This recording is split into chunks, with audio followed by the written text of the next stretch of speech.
আমরা যদি বিরোধে লিপ্ত হই তাহলে পরাশক্তিগুলোর সুবিধা তখন আমাদের কাউকে দিতে হবে ট্রানজিট, কাউকে দিতে হবে সেন্ট মার্টিন, কাউকে দিতে হবে দেশের অর্ধেক। 24-এর ছাত্র নাগরিক অভ্যুত্থানের পরেও যদি সেই বিরোধ আমাদেরকে খায় তাহলে এতগুলো তাজা জেনজির রক্ত বৃথা যাবে। চিল্লায় বলো ঠিক কিনা?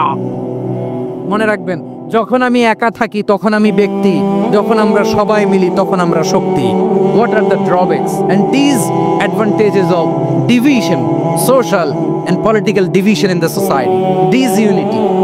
আমরা যদি বিচ্ছিন্ন হই, একে অপরের যদি মারামারি করি, একজন যদি আরেকজনের কাফের ফতোয়া দেয়, আমাদের কি ক্ষতি? এক নাম্বার ক্ষতি হচ্ছে আমরা যদি বিচ্ছিন্ন হই আমাদের শক্তি কমে যাবে, আমাদের পাওয়ার আমরা হারাবো। আমাদের কি হারাবো?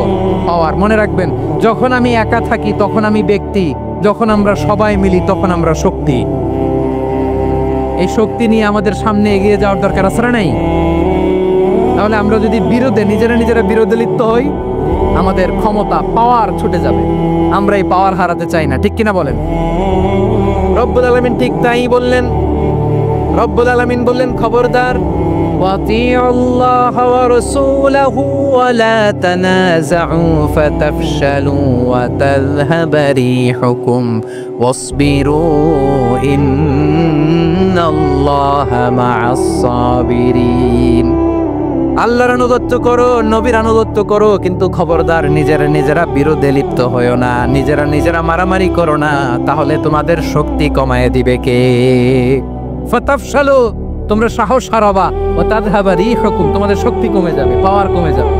তাহলে আমরা যদি নিজেরা মারামারি করি, আমরা নিজেরা যদি বিচ্ছিন্নতায় লিপ্ত হই, আমরা যদি মতানৈক্য করি, তাহলে আমাদের শক্তি কমে যাবে, ঠিক কিনা? আমরা শক্তি কমাবো। আচ্ছা, ছোট্ট একটা বাঁশের কঞ্চি যদি আপনারে দেয়, পায়ের মধ্যে ধাক্কা দিয়ে ভাঙতে পারবেন না? এরকম বাঁশের কঞ্চি যদি 20টা একসাথে জোড়া লাগায় দেয়, ভাঙতে পারবেন? কথা বোঝে নাই মনে হয়। চিকন একটা বাঁশের কঞ্চি দিলে ভাঙা যাবে না? এরকম চিকনই 20টা বাঁশের কঞ্চি একসাথে লাগাই দিলে ভাঙতে পারবেন?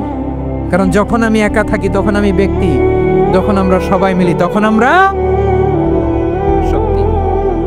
আমরা যেন শক্তি না হারাই। আমরা বিরোধে লিপ্ত হলে আমাদের শক্তি কমে যাবে। এই হচ্ছে 1 নম্বর ডিসঅ্যাডভান্টেজ। 2 নম্বর ডিসঅ্যাডভান্টেজ হচ্ছে আমরা নিজেরা বিরোধে লিপ্ত হলে অন্যরা আমাদের মাথায় কাঁঠাল ভেঙে খাইতে সুবিধা হয়। কথা বোঝেন নাই? আমরা যদি বিরোধে লিপ্ত হই তাহলে পরাশক্তিগুলোর সুবিধা তখন আমাদের কাউকে দিতে হবে ট্রানজিট, কাউকে দিতে হবে সেন্ট মার্টিন, কাউকে দিতে হবে দেশের অর্ধেক। চিল্লায় বলো ঠিক কিনা? নিজেদের প্রবলেম সলভ করার ক্যাপাসিটি আমাদের আর থাকবে না। নিজেরা বিরোধে জড়ালে পরাশক্তিগুলো আমাদের মাথায় কাঁঠাল ভেঙে খায়। তখন ভারতের পিছনে দৌড়াতে, আমেরিকার পিছনে দৌড়াতে আমাদের জুতার তলা ক্ষয় হইয়া যাইবে। নিজেদের প্রবলেম সলভ করা যাবে না।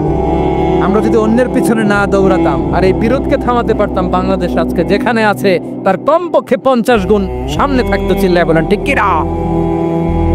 তাহলে 1 নম্বর ক্ষতি হচ্ছে আমাদের পাওয়ার লেস হয়ে যায়, আমরা দুর্বল হই যদি আমরা বিরোধ করি। 2 নম্বর হচ্ছে পরাশক্তিগুলোর সুবিধা নেই। 3 নম্বর হচ্ছে আমাদের উন্নয়ন, দেশের উন্নতি, অগ্রগতি এটা স্থবির হয়ে যায়, এটা বাধাগ্রস্ত হয়। প্রিয় ভাই, ইউনিটি, ঐক্য হচ্ছে একটা দেশের উন্নয়নের মূল ভিত্তি। ইউনিটি অফ এ কান্ট্রি এটা হচ্ছে একটা সাস্টেইনেবল ডেভেলপমেন্ট, সোশ্যাল স্টেবিলিটির জন্য এটা অনেক গুরুত্বপূর্ণ। এজন্য বিরোধের কোনো স্থান আমরা দিব না, আমরা ঐক্যবদ্ধ থাকবো ইনশাআল্লাহ। বলেন, আর কখনো কাউরে কাফের বলে গালি দিবেন? তুই জাহান্নামী বলবেন? ঝগড়া লাগলে লাগাই দিবেন? তাহলে কি করবেন? মিলায় দিবা। আওয়াজ করে বলেন, কি করব? প্রিয় ভাইয়েরা, এই বিরোধ গত 50 বছর তো আমরা দেখেছি। ধর্মীয় অঙ্গন বলেন, সামাজিক অঙ্গন বলেন, রাজনৈতিক অঙ্গন বলেন, এই বিরোধ আমাদেরকে শেষ করে দিয়েছে। এই 24-এর ছাত্র নাগরিক অভ্যুত্থানের পরেও যদি সেই বিরোধ আমাদেরকে খায় তাহলে এতগুলো তাজা জেনজির রক্ত বৃথা যাবে। চিল্লায় বলো ঠিক কিনা? বৃথা যেতে দিতে চাই না, আমরা ঐক্যবদ্ধ থাকতে চাই। রাজি আছেন? আমরা আর কাদা ছড়াছড়ি করব না। অনেক হয়েছে, আন্না, এবার থামুন। অনেক হয়েছে, আন্না।